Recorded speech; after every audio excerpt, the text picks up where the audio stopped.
Now, some of the things that really accelerated my learning curve so that I could do better quickly was learning the success equations. Here's 3 of them. The first one comes from the Bible.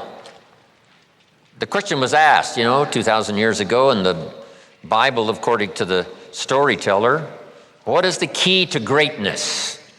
What's the key to self-esteem? What is the key to getting honors and trophies to put on the mantle above the fireplace?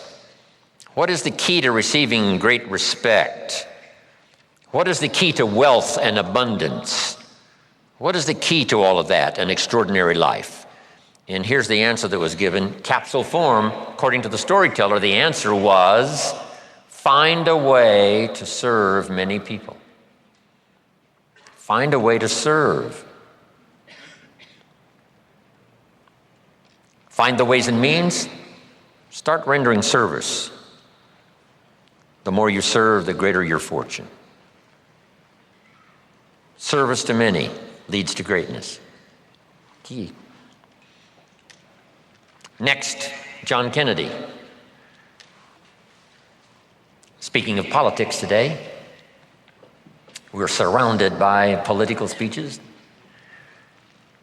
Here was one of the best, John Kennedy, on his inaugural to be President of the United States all those years ago. Here's what he said: don't ask. Wow, don't we wish that was the current political philosophy? Where is John Kennedy? Where is he? John said, don't ask what the country can do for you. Ignore these promises of what everyone's saying, what the country can do for you. He said, don't ask what the country can do for you, but ask what? What could I do for my country? See, that's the whole turnaround in philosophical thinking. By asking, you receive so little.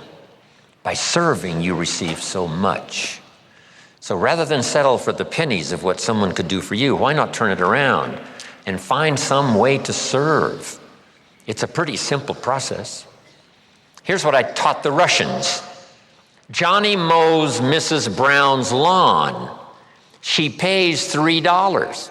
Every time he mows her lawn, he collects $3.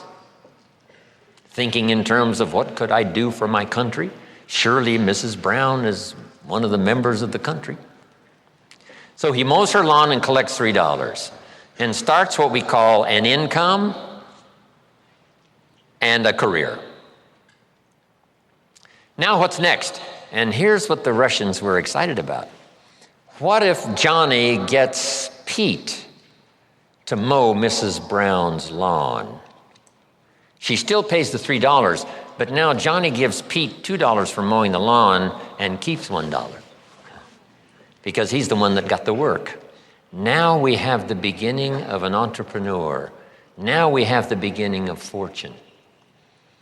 Here's a good note to make. I started part-time on a little adventure learning skills and disciplines, and here's what I began to say with my little part-time job.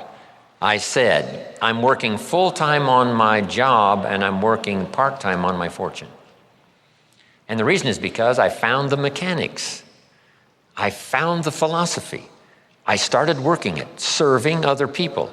One way to serve is to mow Mrs. Brown's lawn and get the $3. The other way to serve is to get someone else to do it and you collect that extra money. Finding ways to serve. That's the key to wealth and greatness. Then here's the next one, and everybody knows this one. I heard Zig say it over 40 years ago, Zig Ziglar. And when he said it, I wrote it down, and if you haven't ever written it down, write it down. If you help enough people get what they want, you can have everything you want. If you help enough people get what they want, you can have everything you want. When I heard Zig say that, I wrote it down, and maybe you want to do this. Underline the word everything. That's what was intriguing to me about this sentence. So these are the success equations. This is the wealth formula from the Bible, from John Kennedy, from Zig Ziglar.